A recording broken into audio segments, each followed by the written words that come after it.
Hello everyone. और आज हम लोग जो डिस्कस करने वाले हैं वो डिस्कस करने वाले हैं वर्क। तो फिज़िक्स में वर्क क्या होता है, इसकी डेफिनेशन क्या होती है, इसको डिफ़ाइन कैसे करते हैं और इसको कैलकुलेट कैसे करते हैं। तो सबसे पहले वर्क है क्या। तो वर्क को डिफ़ाइन ऐसे करते हैं कि किसी एक बॉडी के ऊपर आप एक फ़ोर्स लगाते हैं और ये फ़ोर्स के कारण ये बॉडी में कुछ मूवमेंट होता है और इसमें कुछ डिस्प्लेसमेंट हो जाता है इसकी पोजीशन में। तो फॉर एग्ज़ाम्पल इसकी पोजीशन पहले यहाँ पे थी, फिर ये यहाँ पे हो गई और इसने कुछ डिस्प्लेसमेंट किया डी।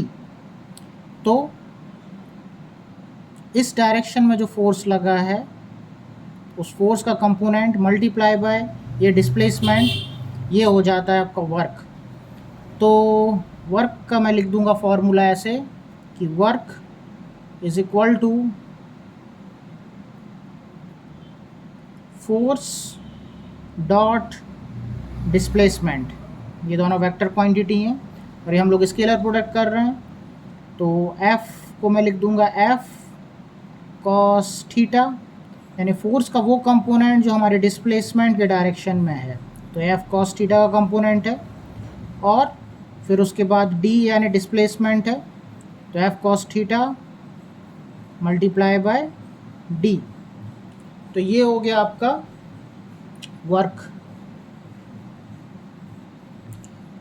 अब यदि थीटा जो है वो ज़ीरो हो जाता है, यानी कि फोर्स जो लग रहा है इस बॉडी के ऊपर वो सीधा का सीधा यहीं लग रहा है, ये आपके लाइन ऑफ फोर्स हो गया है और यही डिस्प्लेसमेंट हो रहा है आपका, यहाँ तक आ रहा है ये। और फोर्स हमने ऐसे लगा दिया है। यदि फोर्स ऐसा ही लग रहा है डायरेक्शन में तो थीटा क्या हो जाएगा, ज़ीरो। तो डायरेक्ट आप लिख पाएंगे F इंटू डी। तो ये हो जाएगा वर्क। अच्छा, मान लो हम एक ऐसे केस की बात करते हैं जिसमें आप फोर्स ऐसा लगा रहे हो ऊपर और डिस्प्लेसमेंट जो है वो तो ऐसा हो रहा है, बिना फोर्स लगाए डिस्प्लेसमेंट यहाँ तक हो सकता है क्या? हो सकता है, बिल्कुल हो सकता है। इनिशियल वेलोसिटी उसकी कुछ होगी, v वेलोसिटी बोल दीजिए। यदि पहले से कुछ वेलोसिटी है और फोर्स ऊपर लगा रहे हो तो ये जैसे तैसे डिस्प्लेस हो गया यहाँ तक, लेकिन आपका जो डिस्प्लेसमेंट और फोर्स के बीच का जो एंगल है वो कितना हो गया है, 90 डिग्री हो गया है। तो cos 90 क्या हो जाता है, ज़ीरो हो जाता है। तो आपका क्या हो गया, वर्क डन जो है वो ज़ीरो हो जाएगा बाय फोर्स F। तो ये हो गया कि एक फोर्स है, एक्सटर्नल फोर्स लगाया हुआ है जो कि कांस्टेंट फोर्स है। जब तक यहाँ से यहाँ तक जब भी पहुँचा है ये, तो फोर्स की वैल्यू कांस्टेंट थी। तो उस केस में आपका फोर्स का जो कैलकुलेशन होगा वो होगा इससे। अब इसके बाद हम डिस्कस करेंगे कि मान लीजिए जो फोर्स है वो कांस्टेंट नहीं है, वो वेरिएबल है, फिर उसको हम लोग कैसे देखेंगे। ओके, तो अब हमारे सामने दो केसेस बन रहे हैं कि work done bye constant force है और एक work done by variable force है। तो कांस्टेंट फोर्स का तो केस आपने देख लिया है कि ये आपका बॉडी है, इसका कुछ मास होगा m और इस पर एक फोर्स लग रहा है 5 न्यूटन का, और ये यहाँ से चलता चलता इधर तक पहुँच गया है। इसने कुछ डिस्प्लेसमेंट किया है 10 मीटर का। तो इस केस में क्या होगा कि आप एक चार्ट बना सकते हैं, ग्राफ बना सकते हैं F का और डिस्प्लेसमेंट का, फोर्स डिस्प्लेसमेंट ग्राफ बना सकते हैं आप। और इसमें यहाँ पे मैं लिख देता हूँ 5 न्यूटन और ये डिस्टेंस यहाँ मैक्सिमम 10 मीटर है। तो ये यहाँ से लेके यहाँ तक जो पहुँचा 10 मीटर तक का फोर्स, 10 मीटर तक में यही फोर्स लगाया हुआ है। और ये जो है आपको यदि वर्क डन कैलकुलेट करना है तो आप एरिया अंडर दिस कर्व निकाल लोगे और वो आपका वर्क आ जाएगा। तो वर्क इज इक्वल टू, ये क्या हो गया, रेक्टेंगल हो गया, तो ये रेक्टेंगल की साइड क्या 5 है, ये 10 है, तो 5 इंटू 10 आप कर लोगे तो 50 जूल हो गई। लेकिन ये वाले केस में क्या है, ये आपका फोर्स कांस्टेंट था। अब हमको ये केस देखना है कि जब वेरिएबल फोर्स होगा, तो हम लोग एक ग्राफ बनाते हैं।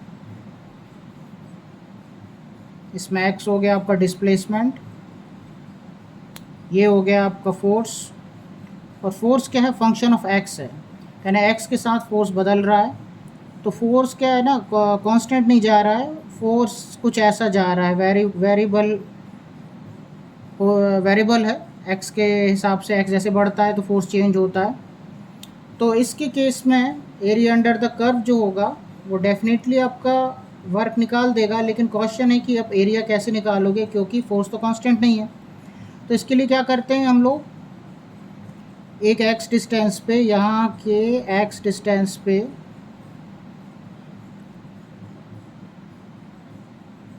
एक डेल्टा एक्स पे छोटा सा एक रेक्टेंगल है ये, इस छोटे से रेक्टेंगल में जो फोर्स होगा वो कांस्टेंट होगा, एफ ऑफ एक्स। तो इस छोटे से रेक्टेंगल का जो एरिया है वो क्या हो जाएगा, वर्क डन को डी डब्ल्यू लिख दिया है, और ये एफ ऑफ एक्स इंटू क्या हो जाएगा, डेल्टा एक्स, ऐसा हो गया ये। अब ये सारे यदि मैं छोटे छोटे एरिया को जोड़ लेता हूँ तो मुझे पूरा एरिया मिल जाएगा। ये सारे छोटे छोटे वर्क डन जब मुझे यदि पता चल जाएंगे, आई इज़ इक्वल टू से इधर से ले लेते हैं एक्स को, इधर से ले लेते हैं ज़ीरो से, तो ज़ीरो से लेके final I is equal to final जो वैल्यू है वहाँ तक यदि मैं छोटे छोटे जो ये वर्क डन हुए हैं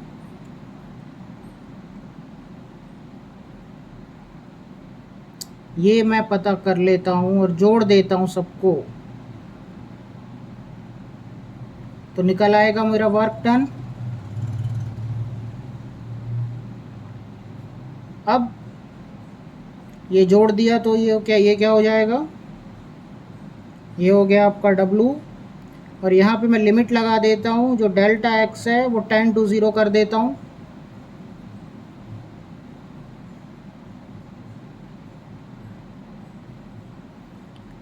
जब लिमिट 10 to 0 हो जाएगी तो ये क्या बन जाएगा, ये x हो जाएगा, ये f ऑफ x हो जाएगा, ये इंटीग्रेशन साइन में कन्वर्ट हो गया।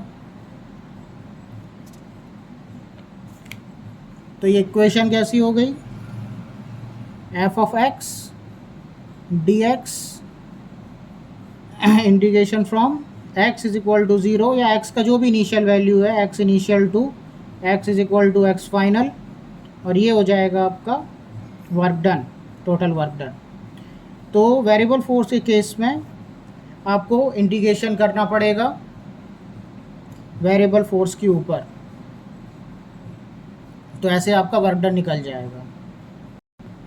ठीक है, तो एक केस देख लेते हैं कि आपके पास एक बॉडी है, इस बॉडी का कुछ भी मास हो सकता है, m हो गया, और इस पे एक वेरिएबल फोर्स लग रहा है f ऑफ x, जो फंक्शन हमको दिया होगा f of x is equal to क्या है, kx है, और ये बॉडी कुछ मूव कर रहा है, फोर्स की डायरेक्शन में मूव कर रहा है, इसी तरफ जा रहा है, ये कुछ 10 मीटर तक जा रहा है। तो आपको वर्क डन निकालना है, तो आप क्या करोगे, वही करोगे, आप f of x into D करोगे, और x इज इक्वल टू आप इसको 0 ले लो, x is equal to 0 to x is equal to 10, और फिर क्या करो, सब्स्टिट्यूट करोगे kx dx, तो इसका इंटीग्रेशन क्या हो जाएगा, k कांस्टेंट हो गया, बाहर निकाल लिए, ये हो जाएगा आपका x square by 2 limit 0 to 10 और ये हो गया के बाहर आ गया, तो ये हो गया के इंटू के हो गया इंटू हो गया final 10 square by 2 minus 0 square by 2, ये आपका निकल के आ गया, क्या निकल के आ गया, के इंटू 100/2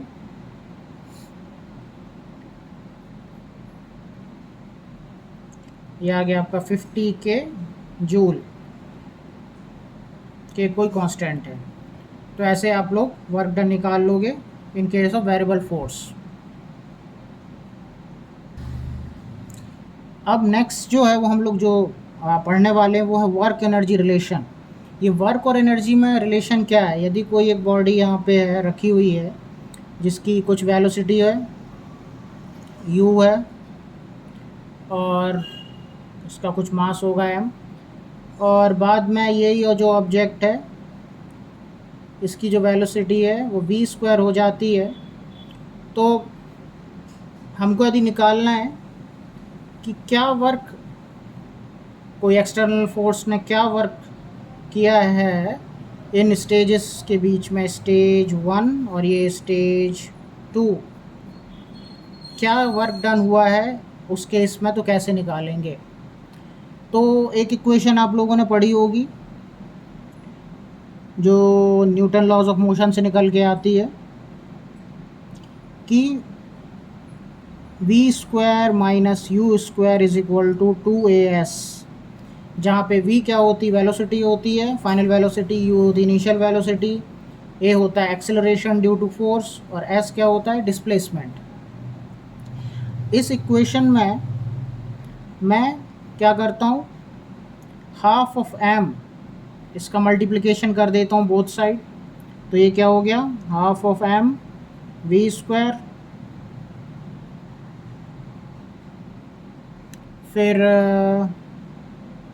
ये हो गया half of m u square,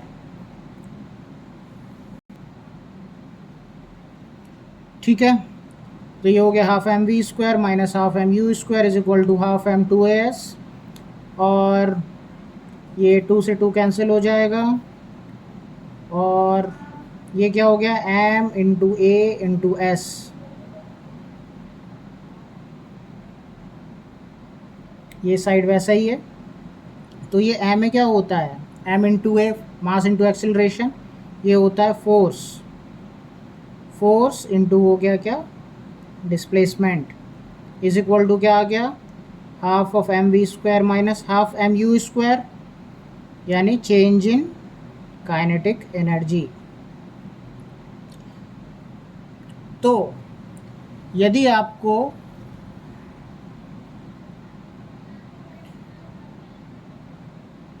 calculate करना है कि work done by external force क्या हुआ है इस स्टेज 1 और स्टेज 2 के बीच में, तो आप क्या करो काइनेटिक एनर्जी का डिफरेंस निकाल लो, वो आपको बता देगा कि वर्क डन क्या हुआ है। तो एक एग्जांपल ले लेते हैं कि एक आपके पास ऑब्जेक्ट है, इसका कुछ वेलोसिटी था इनिशियली 10 मीटर पर सेकेंड, और ओके तो ये पूरा क्वेश्चन मैंने लिख दिया है। 5 kg का बॉल है, 10 मीटर पर सेकेंड था इनिशियल वेलोसिटी, फाइनल वेलोसिटी क्या हो गया इसका 20 मीटर पर सेकेंड हो गया, और आपको निकालना है वर्क, कितना वर्क हुआ है, फोर्स ने कितना वर्क किया है। तो मुझे कुछ भी नहीं पता है इन्हें कितना डिस्टेंस चला है क्या चला है, लेकिन वर्क निकालना है। तो आपको फाइनल वेलोसिटी पता है, इनिशियल वेलोसिटी पता है, मास पता है, तो फॉर्मूला में रख दीजिए हाफ ऑफ मास को भी m ले लेता हूँ, फाइनल वेलोसिटी है 20 metre per second, half of M V square minus half of M V square, ये निकल के आ गया। तो ये हो गया हाफ ऑफ मास रख दीजिए 5 इंटू 20 का होल स्क्वायर माइनस 10 का होल स्क्वायर, इसको आप कैलकुलेट कर लीजिए, ये जूल में निकल के आएगा, और ये क्या होगा, ये आपका वर्क डन होगा। तो ऐसे आप निकाल सकते हैं वर्क, जो फोर्स ने जो वर्क किया है आपके सब्जेक्ट के ऊपर। और आपको किसी प्रकार का कोई भी यदि डाउट होता है तो आप उसको कमेंट सेक्शन में लिखिए, हम उसको डिस्कस करेंगे। Thank you for listening, thank you for watching.